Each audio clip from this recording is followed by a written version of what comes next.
Subscribe చేసేటప్పుడు పక్కనే ఉన్న గంట సింబల్ నొక్కి యాక్టివేట్ చేసుకోండి. ఆల్రెడీ సబ్స్క్రైబ్ చేసుకున్న వారు కూడా దయచేసి బెల్ బటన్ నొక్కి యాక్టివేట్ చేసుకోండి. కొడితే కుమ్మాన్ని కొట్టాలంటారు. అదే పని చేశాడు డార్లింగ్ ప్రభాస్. 5 ఏళ్ళు పోతే పోయాయి, కానీ ఎక్కడ కొట్టాలో అక్కడ కొట్టాడు.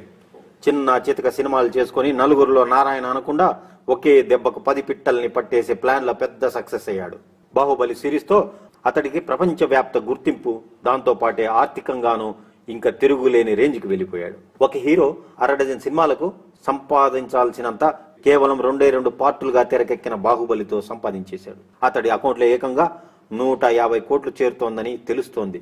డార్లింగ్ ప్రభాస్ టైం వెలిగిపోతుంది. అతడి కఠోర శ్రమ ఫలించి ప్రపంచ స్థాయి రికగ్నైజేషన్ దక్కింది. దాంతో పాటే ప్రతిఫలంగా అకౌంట్లోకి ధనరాశులు వచ్చి చేరుతున్నాయి. బాహుబలి ముందు ప్రభాస్ వేరు, బాహుబలి తర్వాత ప్రభాస్ వేరు. బాహుబలి 2 అందుకున్న అసాధారణ విజయం అతడిని స్కైల్లోకి తీసుకెళ్తోంది. 2000 కోట్ల క్లబ్ లో అడుగు పెట్టబోతోంది. ఇంట బయట ఒకటే వసూళ్ల వర్షం. బాక్సాఫీస్ వద్ద ఓవర్ఫ్లో కొనసాగుతోంది. నిర్మాతలు, డిస్ట్రిబ్యూటర్లు ఓవర్ఫ్లో కలెక్షన్లతో తడిసి ముద్దవుతున్నారు. దీనివల్ల ప్రభాస్ కి బాగానే కలిసి వస్తోంది. వాస్తవానికి బాహుబలి 1, బాహుబలి 2 2 పార్టులకు కలిపి ప్రభాస్ కు 75 కోట్లు పారితోషికంగా ముట్టిందని ఇదివరకే చెప్పుకున్నాం. కానీ అతడి పారితోషికం రేంజ్ అంతకంతకు పెరుగుతోంది. ఓవర్ఫ్లోస్ తో వచ్చిన సొమ్ముల్ని ముందస్తు ఒప్పందం ప్రకారం షేర్ రూపంలో ప్రభాస్ అకౌంట్ లో జమ చేస్తున్నారట.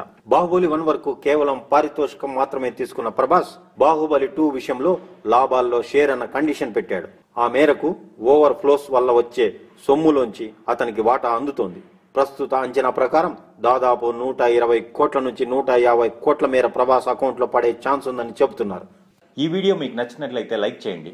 మీ అభిప్రాయాన్ని కామెంట్ చేయండి. మీ వారందరితో షేర్ చేసుకోండి. మరిన్ని ఇంట్రెస్టింగ్ అప్డేట్స్ కోసం మా ఛానల్ని సబ్స్క్రైబ్ చేసుకోవడం మాత్రం మర్చిపోకండి.